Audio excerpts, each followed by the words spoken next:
Hello friends, എല്ലാവർക്കും good morning. അപ്പോൾ എല്ലാവർക്കും അടുത്ത ആഴ്ചയിൽ ഒരു അടിപൊളി പ്രമോയിലേക്ക് തന്നെ സ്വാഗതം. അങ്ങനെ നമ്മുടെ ബാലചന്ദ്രനാണെങ്കിൽ ആകെ ദേഷ്യപ്പെട്ടിരിക്കുക വൈജയന്തിയോട്. ഇവളുടെയൊക്കെ ഒരു കാര്യം, എന്തെങ്കിലും ഒന്ന് കാണാണ്ടായ ഉടനെ വീട്ടിലുള്ള വേലക്കാരികളെ സംശയിക്കുക. സത്യസന്ധരായ വേലക്കാരികൾ ഒന്നും ചെയ്യില്ല എന്നറിഞ്ഞാൽ പോലും അവളുമാരും അങ്ങനെ ചെയ്യും. പാവം അലീന, ആ കുട്ടിയെ ഞാൻ സംശയിക്കില്ല എന്നൊക്കെ പറഞ്ഞുകൊണ്ട് നമ്മുടെ ബാലേന്ദ്രൻ ഇങ്ങനെ നിൽക്കുക. ഈ സമയം പിന്നീട് കാണിക്കുന്നത് നേരം വെളുത്തതും അലീന അവിടെ ഇങ്ങനെ നിൽക്കുക മുത്തശ്ശിയുടെ അടുത്തേക്ക്. അപ്പോഴേക്കും വൈജ വന്നിട്ട് ഒരുപാട് വഴക്ക് പറയുക അലീനയെ. നീ എന്തിനാടി വൈജയെ കൊച്ചിനെ ഇങ്ങനെ വെറുതെ വഴക്ക് പറയുന്നേ? ഇവളെ പിന്നെ ഞാൻ വഴക്ക് പറയാതെ എന്ത് ചെയ്യണമെന്ന് അമ്മ പറയുന്നത്. ഇവളെ സൂക്ഷിക്കണം, സൂക്ഷിച്ചില്ലെങ്കിലേ ഇവള് ഭയങ്കര സാധനമാണ്, പഠിച്ച കള്ളിയാ. ഞാൻ അങ്ങനെ ആരുടെ ഒന്നും മോഷ്ടിക്കാറില്ല കൊച്ചമ്മേ, എന്നെ അങ്ങനെ മോഷ്ടിക്കാൻ പഠിപ്പിച്ചിട്ടുമില്ല ഞങ്ങളുടെ മമ്മി. അവക്കടെ ഒരു മമ്മി പുരാണം നിർത്തിക്കൊള്ളു. നീ എങ്ങനെയാ ഈ വീട്ടിലേക്ക് വന്നതെന്നൊക്കെ എനിക്കറിയാം. അത് കേട്ടതും അലീന, എന്തിനാ എന്നെ ഇങ്ങനെയൊക്കെ പറയുന്നത്? ഇഷ്ടമല്ലെങ്കിൽ പറഞ്ഞു വിട്ടേക്കാൻ ഞാൻ പറഞ്ഞതല്ലേ കൊച്ചമ്മേ എന്നും നമ്മുടെ അലീന ചോദിക്കുക. അത് കേട്ടതും പറഞ്ഞു വിടാൻ വേറെ വഴിയില്ലാത്തതുകൊണ്ടാണ് ഒന്നും മിണ്ടാതെ ഞാനിങ്ങനെ നിൽക്കുന്നത്. എന്തായാലും ഒരു കാര്യം ഞാൻ പറഞ്ഞേക്കാം, എന്തൊക്കെ സംഭവിച്ചാലും ശരി, എനിക്ക് നല്ല ദേഷ്യം വരുന്നുണ്ട്. ഇവളെ കാണുമ്പോൾ എനിക്ക് എൻ്റെ മോതിരം ഓർമ്മ വരുന്നത്. മര്യാദയ്ക്ക് എടുത്ത മോതിരം തിരിച്ചു തന്നോ, ഇല്ലെങ്കിൽ ഞാൻ നിന്നെ എന്ത് ചെയ്യുമെന്ന് എനിക്കേ അറിയില്ല. മനസ്സിലായോടി? നീ എന്തിനാ വൈജയെ വെറുതെ ആ കൊച്ചിനെ ഇങ്ങനെ സംശയിക്കുന്നത് എന്നും വീണ്ടും മുത്തശ്ശി ചോദിക്കുക. അത് കേട്ടതും അമ്മയോട് ഞാൻ പറഞ്ഞിട്ടുണ്ട്, ഇവളെ അമ്മയെ നോക്കാൻ വന്നതായിരിക്കാം. പക്ഷെ എന്ന് കരുതി ഇവള് വന്ന വഴിയൊക്കെ എനിക്കറിയാം. എന്താ കൊച്ചമ്മ അങ്ങനെ പറയുന്നത്? ഞാൻ തെറ്റായ വഴിയിലൂടെയൊന്നും അല്ല വന്നത്. എൻ്റെ അച്ഛനെ സ്വാധീനിച്ചല്ലേടി നീ ഇവിടെ എത്തിയത്. അദ്ദേഹത്തെ ഞാൻ മുമ്പ് കണ്ടിട്ട് പോലുമില്ല. പ്രജിതാമ്മയെ അദ്ദേഹം വന്ന് കണ്ടു. അതിനുശേഷം അദ്ദേഹം എന്നോട് പറഞ്ഞു വീട്ടിലേക്ക് വരണം, അദ്ദേഹത്തിൻ്റെ ഭാര്യയെ നോക്കാനാണെന്ന്, അതായത് ഈ മുത്തശ്ശിയെ. അതുകൊണ്ടാണ് ഞാൻ വന്നത്. എനിക്ക് ഇഷ്ടമാണ് വയസ്സായവരെയും രോഗികളെയും പരിചരിക്കാൻ. ഞാൻ ഒരുപാട് പേരെ അങ്ങനെ പരിചരിച്ചിട്ടുമുണ്ട്. അതുകൊണ്ട് ഞാൻ ഇങ്ങോട്ട് തയ്യാറെടുത്ത് വന്നതാണ്. അല്ലാതെ എനിക്ക് ആരോടൊന്നും ഇതാവേണ്ട ആവശ്യമൊന്നുമില്ല, ആരുടെയും മോഷ്ടിക്കേണ്ട ആവശ്യമില്ല. എന്തൊക്കെ പറഞ്ഞാൽ എനിക്ക് എൻ്റെ മോതിരം കിട്ടിയില്ലെങ്കിൽ പിന്നെ എൻ്റെ സ്വഭാവം മാറും എന്നും പറഞ്ഞുകൊണ്ട് വൈജി അങ്ങ് പോവുക. മോളെ, നീ അത് കാര്യമായിട്ടൊന്നും എടുക്കണ്ട. അവളുടെ സ്വഭാവം അറിയാമല്ലോ.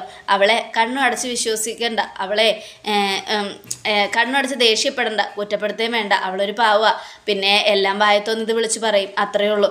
എനിക്കറിയാം മുത്തശ്ശി, എനിക്ക് ആരോടും ഒരു ദേഷ്യമില്ല. പറഞ്ഞോട്ടെ, പറയാവുന്നിടത്തോളം അവരെന്നെ കുറ്റപ്പെടുത്തിക്കോട്ടെ, എനിക്കതിൽ ഒരു സങ്കടവും ഇല്ല മുത്തശ്ശി എന്നൊക്കെ പറഞ്ഞുകൊണ്ട് നമ്മുടെ അലീന അവിടെ മമ്മിയുടെ ഫോട്ടോയിലേക്ക് നോക്കുക. മമ്മി തീരെ പറ്റുന്നില്ല.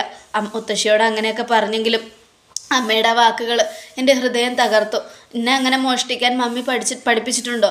ഇല്ല, മമ്മി എന്നെ നല്ലത് മാത്രമല്ലേ പഠിപ്പിച്ചിട്ടുള്ളൂ. അങ്ങനെയുള്ളപ്പോൾ ഞാൻ മോഷ്ടിക്കുമെന്ന് മമ്മിക്ക് തോന്നുന്നുണ്ടോ എന്നൊക്കെ പറഞ്ഞുകൊണ്ട് നമ്മുടെ അലീന അങ്ങനെ കരയുക. മോളെ, എനിക്കറിയാം നിൻ്റെ മനസ്സ് നന്നായി വിഷമിച്ചിട്ടുണ്ടെന്ന്. ഇതിനൊക്കെ നിനക്ക് നല്ലതേ ദൈവം തരൂ എന്നൊക്കെ പറഞ്ഞുകൊണ്ട് നമ്മുടെ മുത്തശ്ശി അലീനയെ അനുഗ്രഹിക്കുകയാണ്. ഈ സമയം പിന്നീട് കാണിക്കുന്നത് നേരം വൈകുന്നേരമായി. അപ്പോൾ ബാലചന്ദ്രൻ വരിക. ബാലചന്ദ്രൻ വന്നതും, ബാലചന്ദ്ര ഇത്രയൊക്കെ പറഞ്ഞിട്ടും ബാലേന്ദ്രൻ എന്താ ആ പെണ്ണിനോട് ഒന്നും ചോദിക്കാത്തത്? ഞാൻ എന്ത് ചോദിക്കുന്നില്ല എന്നാ വൈജയൻ നീ പറയുന്നത്? അത് കേട്ടതും, എൻ്റെ സ്വർണ്ണമോതിരം എനിക്ക് വേണം. അങ്ങനെ ശരി, നിൻ്റെ ബാഗുകളൊക്കെ ഇങ്ങത്താ, ഞാനൊന്ന് നോക്കട്ടെ എന്നും പറഞ്ഞ് ബാഗൊക്കെ മേടിക്കുക. അപ്പോൾ ബാലേന്ദ്രൻ എന്നെ സംശയിക്കുകയാണോ? സംശയിക്കുന്നതല്ല, ഒന്ന് താ എന്നും പറഞ്ഞുകൊണ്ട് നമ്മുടെ ബാലചന്ദ്രൻ ചോദിക്കുകയാണ്. അത് കേട്ടതും നമ്മുടെ വൈജ ബാഗ് കൊടുക്കുക. എന്നാൽ എൻ്റെ ബാഗ് നിങ്ങളെല്ലാം പരിശോധിച്ചോ? പക്ഷേ ഞാൻ പറയുന്ന സത്യമാണ്, എൻ്റെ സ്വർണം കാണാണ്ടായി. അത് എടുത്തത് ഇവള് തന്നെയാ എന്നൊക്കെ. അത് കേട്ടതും, നീ ഒന്നും മിണ്ടാതിരിക്കുക വൈജയെ, ആരാ എടുത്തെന്നറിയാതെ വെറുതെ ഇങ്ങനെ കുറ്റം പറയണ്ട എന്നും പറഞ്ഞുകൊണ്ട് ബാലചന്ദ്രൻ വൈജയുടെ ബാഗ് മുഴുവനും പരിശോധിക്കുക. ആ ബാഗിൻ്റെ ഉള്ളിൽ നിന്നുള്ള പണം മുഴുവനും കൊട്ടിയിട്ടു. അപ്പോഴേക്കും അതിൻ്റെ കൂടെ മോതിരവും വീണു. മോതിരം വീണതും ബാലചന്ദ്രൻ അതെടുത്തു. ഇതല്ലേ നീ പറഞ്ഞ 1.5 പവൻ്റെ മോതിരം? അത് കേട്ടതും വൈജ ആകെ ഞെട്ടിപ്പോയി. ഇതിനകത്തുണ്ടായിരുന്നോ എന്നും ചോദിക്കുകയാണ്. എനിക്ക് സംശയം ഉണ്ടായിരുന്നു. അന്നും ഒരു ദിവസം ഇതുപോലെ ബാഗിൽ ഊരി വെച്ചിട്ട് നീ കുഞ്ഞുമോളെയും ഇതുപോലെ സംശയിച്ചായിരുന്നു. ആ ഒരു ഓർമ്മയല്ല ഞാനിപ്പോൾ ഇത് തുറന്നു നോക്കിയത്. എൻ്റെ വൈജയെ, നിന്നോട് ഞാനൊരു കാര്യം പറയട്ടെ, വീട്ടുജോലിക്ക് നിൽക്കുന്നവരെല്ലാം മോഷ്ടിക്കുമെന്ന് നിന്നോട് ആരാ പറഞ്ഞത്? അവരൊക്കെ ജനിച്ചതേ ഒന്നുമില്ലാത്ത വീട്ടിലാണെങ്കിലും ഒന്നുമില്ലായ്മ അവരെ മോഷ്ടിക്കാൻ പഠിപ്പിക്കില്ല. മോഷ്ടിക്കാൻ പഠിപ്പിച്ചിരുന്നെങ്കിൽ അവരിന്ന് ഇവിടെ വന്ന് ഇങ്ങനെ ആട്ടും തുപ്പും കേട്ട് കഷ്ടപ്പെടേണ്ട ഒരാവശ്യമില്ല. നല്ല രീതിയിൽ തന്നെ നല്ല അന്തസ്സായിട്ട് ജോലിയെടുക്കാൻ അവർക്കറിയാം എന്നും പറഞ്ഞ് അലീനയെ വിളിപ്പിക്കണം. അപ്പോൾ അലീന വരിക. മോളെ, നിന്നെ ഞങ്ങൾ വെറുതെ സംശയിച്ചു. സാരമില്ല, സംശയിക്കാനുള്ള അർഹത കൊച്ചമ്മയ്ക്കുണ്ടല്ലോ സാർ. കാരണം ഞാനൊരു വേലക്കാരിയാ, എനിക്ക് ഇത്രയൊക്കെ പറഞ്ഞിട്ടുള്ളൂ. അതുകൊണ്ടാണ് എന്നെ കൊച്ചമ്മ സംശയിച്ചത്. എനിക്കതിലൊരു സംശയവും. ഇതൊക്കെ സാധാരണയാണ്, ഇതൊക്കെ എന്നെ മമ്മി പഠിപ്പിച്ചു തന്നിട്ടുണ്ട് എന്നും പറഞ്ഞുകൊണ്ട് അലീന അങ്ങോട്ട് അടുക്കളയിലേക്ക് പോവുക. ഈ സമയം ഇത്രയൊക്കെ പറഞ്ഞിട്ടും അവൾക്കൊരു കൂസലുമില്ല. ഒന്നും പറ്റിയില്ലാത്തതുപോലെ അവളുടെ നടപ്പ് കണ്ടില്ലേ ബാലേന്ദ്ര? അതാടി അന്തസ്സുള്ളത് കൊണ്ട് ആ പെങ്കൊച്ച അങ്ങനെ പറഞ്ഞത്. ഇതേ വേറെ ആരെങ്കിലും ആയിരുന്നെങ്കിൽ അതിൻ്റെ കാരണം അടിച്ച് പോച്ചിട്ട് ഇവിടെ നിന്ന് ഇറങ്ങിപ്പോയാനെ. അതെ, ഒരു വീട്ടു ജോലിക്കാരിയെ ഇത്രയ്ക്കങ്ങ് തളയ്ക്കാനും ഒരുപാട് അങ്ങ് ഇതാക്കാനും നമുക്കൊരു അവകാശവും അധികാരവും ഇല്ല. ഇഷ്ടമുണ്ടെങ്കിൽ വെക്കുക, ഇല്ലെങ്കിൽ പറഞ്ഞു വിടുക. അല്ലാതെ അവരെ വീട്ടിലിട്ട് ക്രൂരമായി പീഡിപ്പിക്കുകയും വേദനിപ്പിക്കുകയല്ല വേണ്ടത്. മനസ്സിലായോടി എന്നും പറഞ്ഞുകൊണ്ട് ബാലചന്ദ്രൻ ദേഷ്യപ്പെട്ട് അവിടെ നിന്ന് എഴുന്നേറ്റ് പോവുക. ബാലചന്ദ്രന് അലീനയോടുള്ള വിശ്വാസവും സ്നേഹവും നമ്മുടെ അലീന കേട്ട് സന്തോഷത്തോടെ ഇങ്ങനെ നിൽക്കുകയാണ്. ഈ സമയം വൈജ ആകെ ദേഷ്യപ്പെട്ട് ഇങ്ങനെ ഇരിക്കുക. അപ്പോൾ അലീന എല്ലാം കേട്ട് നിൽക്കുന്നുണ്ട്. തൃപ്തിയായല്ലോ, നിനക്കിപ്പോൾ സമാധാനമായല്ലോ. എന്നെയും ബാലചന്ദ്രയും വഴക്കിടിപ്പിച്ചപ്പോൾ ഞാൻ എന്ത് ചെയ്തു എന്നാ കൊച്ചമ്മ പറയുന്നത്? കൊച്ചമ്മയല്ലേ ആദ്യം മുതലേ ചെയ്തത്, കൊച്ചമ്മയല്ലേ പറഞ്ഞത്. എന്നിട്ടിപ്പോൾ എന്നെ കുറ്റപ്പെടുത്തുന്നത് എന്തിനാ എന്നും ചോദിക്കണം. അത് കേട്ടതും അതേടി എല്ലാം ഇപ്പം എൻ്റെ തലയിലാക്കിക്കോ.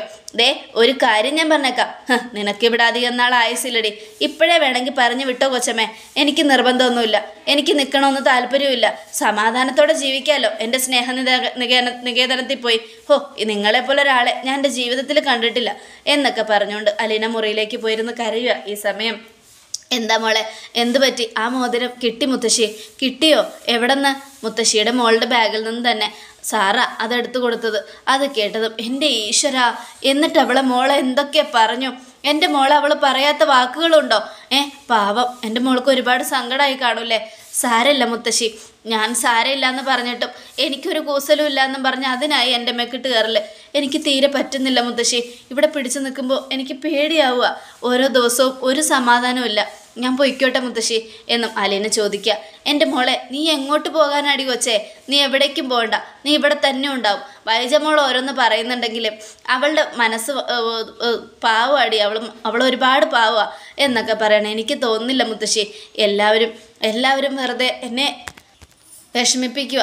അതിൽ ബാലചന്ദ്രൻ സാർ ആ ബാഗിൽ നിന്ന് മോതിരം കണ്ടുപിടിച്ചില്ലായിരുന്നെങ്കിൽ ജീവിതകാലം മുഴുവനും കള്ളി എന്നുള്ളൊരു പേര് എനിക്ക് കിട്ടിയാനായിരുന്നു.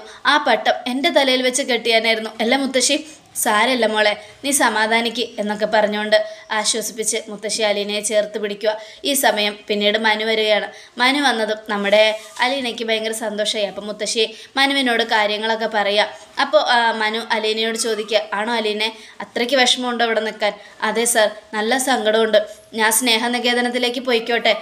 വേണ്ട, മുത്തശ്ശിയെ നോക്കാനാണ് അലീനയെ ഇങ്ങോട്ട് കൊണ്ടുവന്നത്. അലീന മുത്തശ്ശൻ പറഞ്ഞിട്ടാ ഇവിടെ നിൽക്കുന്നത്. അലീന തിരിച്ചു പോയാൽ മുത്തശ്ശൻ്റെ ആത്മാവിന് ശാന്തി കിട്ടില്ല. മുത്തശ്ശൻ്റെ ആത്മാവ് വിഷമിക്കും. മുത്തശ്ശൻ്റെ അന്ത്യാഭിലാഷമായിരുന്നു അലീനയെ ഇങ്ങോട്ട് കൊണ്ടുവരണമെന്ന്. അലീനയ്ക്ക് എന്തെങ്കിലും പ്രശ്നമുണ്ടെങ്കിൽ കൂടെ നിൽക്കണമെന്ന് മുത്തശ്ശൻ എന്നോട് വാക്ക് മേടിച്ചിട്ടാണ് പോയിരിക്കുന്നത്. അങ്ങനെയുള്ളപ്പോൾ അലീനയെ ഞാൻ സംരക്ഷിക്കാതിരിക്കുമോ എന്നൊക്കെ പറഞ്ഞുകൊണ്ട് മുത്തശ്ശിയുടെ മുൻപിൽ വെച്ച് മനു എല്ലാ സത്യങ്ങളും തുറന്നു പറയുക.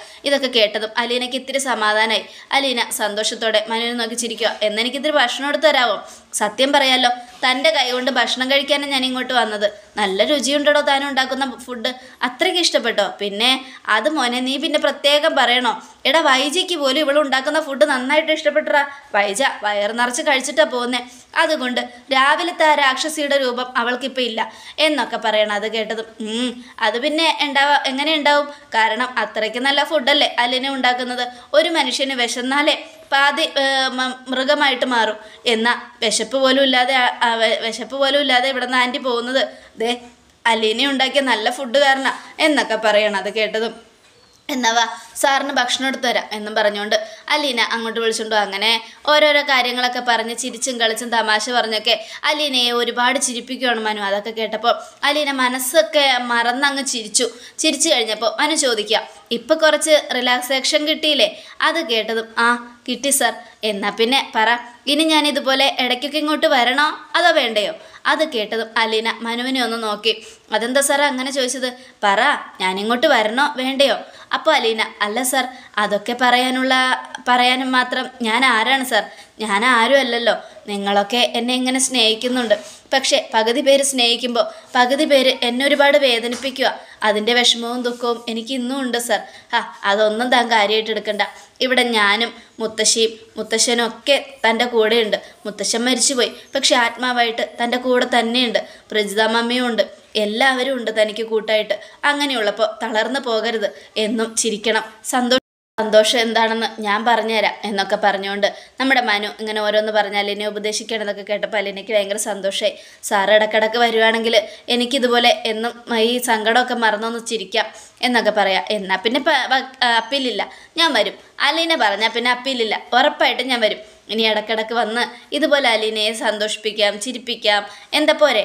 അല്ല സാർ, അതൊക്കെ വൈജ മേഡത്തിന് ഇഷ്ടമാവോ? ആൻറ്റിയുടെ ഇഷ്ടമൊന്നും നോക്കണ്ട. ഞാനിവിടെ വരുന്നതും പോകുന്നതൊന്നും അവർക്കൊരു പ്രശ്നമല്ല. എന്തായാലും എൻ്റെ സ്വന്തം ആൻറ്റിയല്ലേ എന്നൊക്കെ മനു പറയുക. മതി സാർ, അത്രയും മതി. ഈ വീട്ടിൽ സാറ് മാത്രം ഇത്ര നല്ല മനസാക്ഷിയോടെ സംസാരിക്കുന്നത്. ബാക്കി എല്ലാവരും ദേഷ്യപ്പെടും. പിന്നെ ബാലചന്ദ്രൻ സാറും കുഴപ്പമില്ല. സാറ് എന്നെ സപ്പോർട്ട് ചെയ്യാറുണ്ട്. അങ്ങനെ സപ്പോർട്ട് ചെയ്യുന്നതും കുഴപ്പമാണ്. അങ്ങനെ സപ്പോർട്ട് ചെയ്ത് സംസാരിക്കുമ്പോൾ വൈജാൻറ്റിക്ക് അത് ഇഷ്ടപ്പെടില്ല. അപ്പോൾ വൈജാൻറ്റി പറയും അലീനയോടുള്ള ഇഷ്ടം കൊണ്ടാണ് അങ്കിൾ അങ്ങനെയൊക്കെ സംസാരിക്കുന്നതെന്ന്. അതുകൊണ്ട് ഇതും വേണ്ട. എന്തായാലും എല്ലാം കൊണ്ടും അലീന സന്തോഷിച്ചോ? ഞാനിവിടെ വരും. മുത്തശ്ശിയുടെയും എൻ്റെയൊക്കെ വാക്ക് കേട്ട് എന്നും സന്തോഷിക്കണം. പിന്നെ ഒരു സത്യം പറയാമല്ലോ അലീനെ, അലീന ഉണ്ടാക്കുന്ന ഫുഡുണ്ടല്ലോ നല്ല രുചിയുണ്ട് കേട്ടോ. ഇത് കള്ളം പറയുന്നതല്ല, സത്യ. അതെല്ലാവരും പറഞ്ഞു സാർ. ആദ്യം ഞാനിവിടെ വന്നപ്പോൾ കൊച്ചമ്മ എന്നോട് പറഞ്ഞെന്താണെന്നറിയാമോ? ഈ ഫുഡൊക്കെ എനിക്ക് ഉണ്ടാക്കാൻ അറിയില്ല, പഠിപ്പിച്ചു തരാമെന്നാ. പക്ഷെ ഒന്നും പറഞ്ഞു തന്നില്ല. ഞാനെല്ലാം അങ്ങോട്ട് ചെയ്തു. പിന്നീട് അങ്ങോട്ട് ഒന്നും എന്നെ ഉപദേശിച്ചൊന്നുമില്ല. നല്ല ഫുഡാണെന്നൊന്നും പറഞ്ഞില്ലെങ്കിലും നന്നായിട്ട് വയററച്ച് കഴിക്കുന്ന കാണാം. ആൻറ്റി അങ്ങനെയാ. ആരെയും പുകഴ്ത്തുന്നതും ആരുടെ മുഖത്ത് നോക്കി ഇങ്ങനെ അവരെ പുകഴ്ത്തുന്നതൊന്നും ഇഷ്ടമില്ല. അതാരാണെങ്കിലും സ്വന്തം മക്കളെ പോലും അങ്ങനെയാ. അതെനിക്കറിയാം. ബബിതയോടും കൃഷ്ണയോടും ഒക്കെ ഇവരെന്നും ചൂടാവും. പിന്നെ ഞാനതൊന്നും കാര്യമായിട്ട് എടുക്കാറില്ല. അമ്മയുടെ മക്കളല്ലേ, അപ്പോൾ അവർ തമ്മിലാവുമ്പോൾ ഞാനെന്തിനിടെ പോയി ഇടപെടുന്നത്? പക്ഷെ തെറ്റ് കണ്ട നമ്മൾ അത് ചൂണ്ടിക്കാണിക്കണം അലീനെ. അത് മാത്രമല്ല, അലീന തെറ്റ് ചെയ്യാതെ ആരെങ്കിലും അലീനയെ കുറ്റപ്പെടുത്തിയാൽ അതും നമ്മൾ പറയണം. കേട്ടല്ലോ? അത് കേട്ടതും നമ്മുടെ അലീന ശരി സാർ എന്നൊക്കെ പറയണേ സമയം മുത്തശ്ശിയാണ് കാണിക്കുന്നത്. മുത്തശ്ശിയുടെ അടുത്ത് പോയി അവർ രണ്ടുപേരും ഇങ്ങനെ ഇരിക്കുക. ഭക്ഷണം കഴിച്ചോ മോനെ? കഴിച്ചു മുത്തശ്ശി എന്നൊക്കെ പറഞ്ഞുകൊണ്ട് എന്നാൽ ഞാൻ പോയി തുണിയൊക്കെ എടുത്തിട്ട് വരാം മുത്തശ്ശി എന്നും പറഞ്ഞ് അലീന മുകളിലേക്ക് പോവുക. ഈ സമയമാണെങ്കിൽ എങ്ങനെയുണ്ടടാ അലീന ഉണ്ടാക്കിയ ഫുഡ്? അടിപൊളിയാ മുത്തശ്ശി. ആ പാവം പെങ്കൊച്ച് അതിനൊരു തുണ കിട്ടിയിരുന്നെങ്കിൽ മുത്തശ്ശിക്ക് നല്ല സന്തോഷമായി തന്നെ. എന്നാൽ പിന്നെ ഞാനൊരു തുണയാവട്ടെ മുത്തശ്ശി. പോടാ കൊച്ചു കള്ള. അതിന് നിൻ്റെ അമ്മ കമലയും നിൻ്റെ ആൻറ്റി വൈജയും ഒക്കെ സമ്മതിക്കുമോ? അതൊക്കെ നമുക്ക് സമ്മതിപ്പിക്കാന്നേ. ആരുമില്ലാത്തവർക്കല്ലേ മുത്തശ്ശി ഒരു തുണ വേണ്ടത് എന്നൊക്കെ പറയുവാണ്. ഈ സമയം മാമച്ചായനെയും ഗ്രേസമ്മയാണ് കാണിക്കുന്നത്. അവർ രണ്ടുപേരും നമ്മുടെ രേവതിക്കുട്ടിക്ക് കുറേ ചുരിദാറൊക്കെ മേടിച്ചു കൊടുത്തായിരുന്നു. അപ്പോൾ രേവതിക്കുട്ടി ഭയങ്കര സന്തോഷത്തിലാണ്. അപ്പോൾ നമ്മുടെ ഗ്രേസമ്മ പറയാം, നീ ഈ ഡ്രസ്സൊക്കെ ഇട്ടുകൊണ്ട് വന്നേ, ഒന്ന് നോക്കട്ടെ എങ്ങനെയുണ്ടെന്ന്. അപ്പോൾ നമ്മുടെ രേവതിക്കുട്ടി മുകളിലേക്ക് പോവുക. സന്തോഷത്തോടെ പോകുന്നേ. എന്നിട്ട് ആ ഡ്രസ്സൊക്കെ തൊട്ട് നോക്കിയിട്ട് കുറേ നേരം ആ കട്ടിലിരുന്നു. എന്തൊരു രസമാണ് ഈ ഡ്രസ്സുകളൊക്കെ കാണാൻ. എനിക്ക് ഒരുപാട് ഇഷ്ടപ്പെട്ടു. എന്തായാലും നല്ല ഡ്രസ്സാണ്. ഇവിടെയുള്ളവർക്ക് നല്ല മനസ്സാണ്. അതുകൊണ്ടാണ് ഇങ്ങനെയൊക്കെ മേടിച്ചു തരുന്നത്. ഇതുപോലെയൊന്നും ഞാനിട്ടിട്ടില്ല എന്നൊക്കെ പറഞ്ഞുകൊണ്ട് രേവതിക്കുട്ടി അത് ഇട്ട് നോക്കുക. ഇട്ട് നോക്കിയിട്ട് രേവതിക്കുട്ടി കണ്ണാടിയുടെ മുന്നിൽ പോയി നിന്നു. രേവതിക്കുട്ടിക്ക് ഭയങ്കര സന്തോഷമായി. എപ്പോഴും ഇല്ലാത്തൊരു ഭംഗി രേവതിക്കുട്ടിയുടെ മുഖത്ത് തെളിഞ്ഞു. ആ ഭംഗി രേവതിക്കുട്ടിയെ ഒരുപാട് സന്തോഷിപ്പിച്ചു. ആ ഭംഗി നോക്കി രേവതിക്കുട്ടി കണ്ണാടിക്ക് മുന്നിൽ നിന്ന് കറങ്ങി. അപ്പോൾ നമ്മുടെ ഗ്രേസമ്മ ഇത്ര നേരമായിട്ടും ഡ്രസ്സ് മാറാൻ പോയ കുട്ടിയെ കാണുന്നില്ലല്ലോ മാമച്ചായ, അവൾ വരട്ടെ, പെണ്ണല്ലേ, ഒരുങ്ങിയിട്ടല്ലേ വരുള്ളൂ എന്നൊക്കെ പറഞ്ഞുകൊണ്ട് മാമച്ചായന് നിൽക്കുക. അപ്പോഴേക്കും നമ്മുടെ രേവതിക്കുട്ടി ഓടി ഇറങ്ങി വരിക. രേവതിക്കുട്ടിയുടെ വരവ് കണ്ടതും ഗ്രേസമ്മയും മാമച്ചായനും കണ്ണും തള്ളിപ്പിടിച്ചിങ്ങനെ നോക്കുക. ആരെങ്കിലും പറയോ ഇവള് അനാഥാലയത്തിൽ വളർന്ന കുട്ടിയാണെന്ന്? ഇവള് നമ്മുടെ മോളെ പോലെയാ അല്ലേ മാമച്ചായ? അതെ, അത് സത്യമാ. ഇവളെ ആര് കണ്ടാലും നമ്മുടെ മോളാണോ എന്നേ ചോദിക്കൂ. എടി കൊച്ചേ ഇങ്ങ് വന്നേ. അപ്പോൾ രേവതിക്കുട്ടി, നന്നായിട്ടുണ്ടോ കൊച്ചമ്മേ? നല്ല രസമുണ്ട് കാണാൻ. ഇതിൽ നിന്നെ കാണാനേ ശരിക്കും ഈ വീട്ടിൽ ജനിച്ച കുട്ടിയെ പോലെ തന്നെയുണ്ട്. അത് കേട്ടതും നമ്മുടെ രേവതിക്കുട്ടിയുടെ കണ്ണ് നിറഞ്ഞു. താങ്ക്സ് കൊച്ചമ്മേ എന്നും പറയാ. എന്തിനാ മോളെ എന്നോട് താങ്ക്സ് പറയുന്നേ? എനിക്ക് ഇത്രയും നല്ല ഡ്രസ്സുകളൊന്നും ആരും മേടിച്ചു തന്നിട്ടില്ല. അനാഥാലയത്തിലാണ് വളർന്നെങ്കിലും മമ്മി ഞങ്ങൾക്ക് ഒരു കുറവും ഉണ്ടാക്കിയിട്ടില്ല. പക്ഷെ ഇത്രയും നല്ല വിലപിടിപ്പുള്ള ഡ്രസ്സൊന്നും മേടിച്ചു തരാൻ മമ്മിയെ കൊണ്ട് കഴിഞ്ഞിട്ടുമില്ല. അതുകൊണ്ടാണ് ഞാൻ കൊച്ചമ്മയോട് താങ്ക്സ് പറഞ്ഞത്. ജീവിതത്തിൽ ഇതൊക്കെ ഇടാൻ പറ്റുമെന്ന് ഒന്ന് ചിന്തിച്ചിട്ട് പോലുമില്ല. പലരും ഇങ്ങനെയുള്ള ഡ്രസ്സുകളൊക്കെ ഇടുമ്പോൾ ആഗ്രഹിച്ചിട്ടുണ്ട്, പക്ഷേ അതൊക്കെ ഞങ്ങൾക്ക് അർഹിച്ചതല്ല എന്ന് പറഞ്ഞ് മനസ്സിനെ പറഞ്ഞ് തിരുത്താൻ ശ്രമിച്ചിട്ടുണ്ട് കൊച്ചമ്മേ എന്നൊക്കെ പറയാം. എന്തിനടി മോളെ വിഷമിക്കുന്നേ? നിനക്ക് എന്ത് വേണമെങ്കിലും എന്നോട് പറയാം, ഈ ഗ്രേസമ്മ മേടിച്ചു തരും. എന്താ പോരെ? മതി. അങ്ങനെ വലിയ ആഗ്രഹമൊന്നുമില്ല. ഇതുപോലെ ചെറിയ ചെറിയ സന്തോഷങ്ങൾ അല്ലേ കൊച്ചമ്മ ജീവിതത്തിൽ ഓർത്തു വയ്ക്കാനുള്ളത്. മാമച്ചായ ഇത് നന്നായിട്ടൊന്ന് നോക്കിയേ, ഇവക്ക് ഈ ഡ്രസ്സ് നന്നായിട്ട് ഇണങ്ങുന്നില്ലേ? സൂപ്പറാ എന്നും പറഞ്ഞ് മാമച്ചായൻ ഇങ്ങനെ പറയണം. അത് കേട്ടതും സന്തോഷത്തോടെ രേവതിക്കുട്ടി ചിരിക്കുകയാണ് ഗ്രേസമ്മയും. അപ്പം ഇതും ഇതിനേക്കാൾ തകർപ്പൻ വിശേഷങ്ങളോട് നടക്കാമോ എന്ന് എല്ലാവരും കാത്തിരിക്കുക. എല്ലാവർക്കും ഒരിക്കൽ കൂടെ നല്ലൊരു ശുഭദിനം തന്നെ.